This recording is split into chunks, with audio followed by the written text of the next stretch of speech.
Jungle.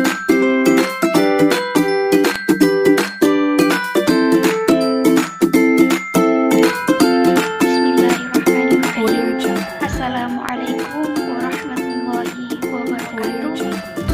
Nama saya Siti Rumlatul Khairiyah, NIM T2019-1415. Di sini saya akan menjelaskan tentang fikih ibadah. Membahas tentang fikih ibadah, tentunya kajiannya yaitu tentang toharoh, sholat, puasa, zakat, haji yang merupakan ibadah umat Islam. Yang pertama, di sini saya akan menjelaskan tentang toharoh. Toharoh secara bahasa atau secara etimologi berasal dari kata an-nadhafatu, yang artinya bersuci atau membersihkan diri dari kotoran. Sedangkan secara istilah atau secara terminologi yaitu fi'lu ma tushbahu bihi sholatu, yang artinya suatu pekerjaan yang mana karenanya seseorang dapat melakukan sholat. Jadi dalam kategori bersuci ini dibagi menjadi dua bagian, yaitu bersuci dari hadas kecil, yang mana hadas kecil yaitu ma'aujabal wudu'ah, sesuatu yang mewajibkan untuk wudhu seperti BAB dan sebagainya. Dan yang kedua yaitu bersuci dari hadas besar, ma'aujabal guslah, sesuatu yang mewajibkan untuk mandi besar. Contohnya seperti keluar mani, berhubungan suami istri dan sebagainya. Selanjutnya, di sini saya akan menjelaskan tentang sholat. Sholat secara bahasa yaitu ad-du'a'u, artinya memohon.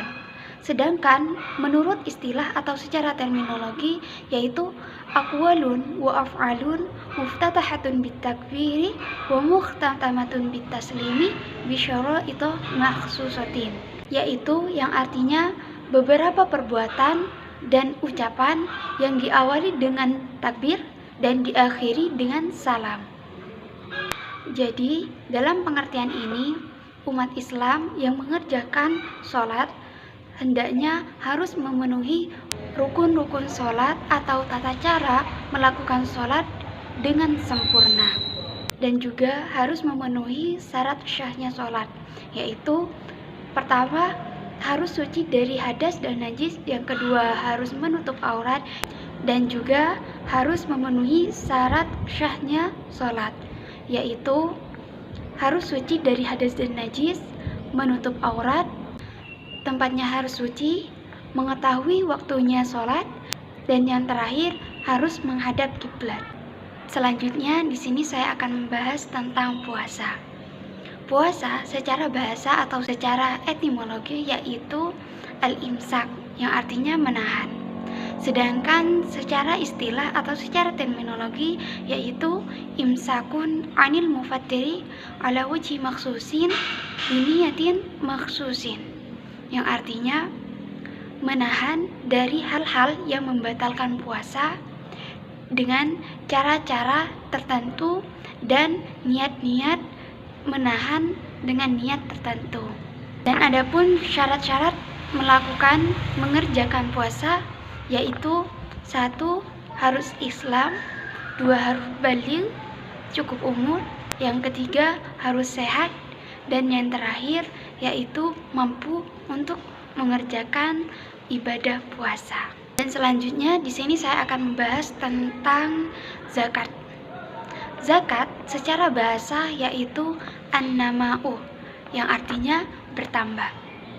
Sedangkan secara istilah atau secara terminologi yaitu ismun limalin maksusin yu'khazu min malin maksusin yusrafu li ta'ifatin maksusatin, yang artinya yaitu suatu harta yang mana diambil dari harta tertentu dan dibagikan kepada golongan tertentu.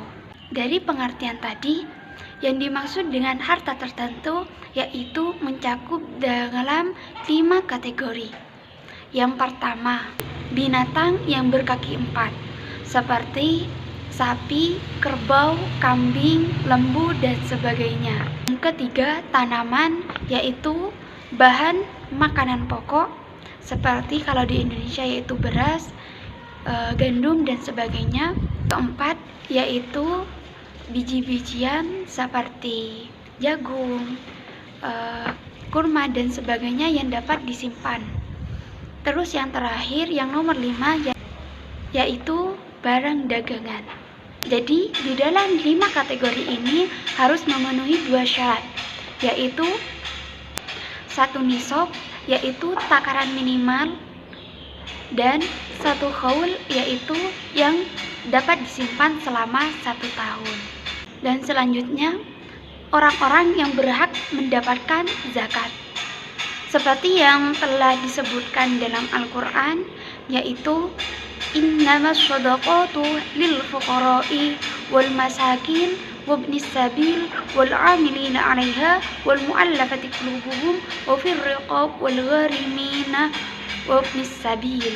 Itu yang pertama, al fuqara, orang-orang fakir. Yang kedua, al masakin, yaitu orang miskin. Yang ketiga, wal 'amilina 'alaiha, yaitu amil zakat, orang yang membagikan zakat. Yang keempat, yaitu wal mu'allafati qulubuhum, orang-orang yang lemah imannya. Maksudnya yaitu orang yang baru masuk Islam atau mu'allaf.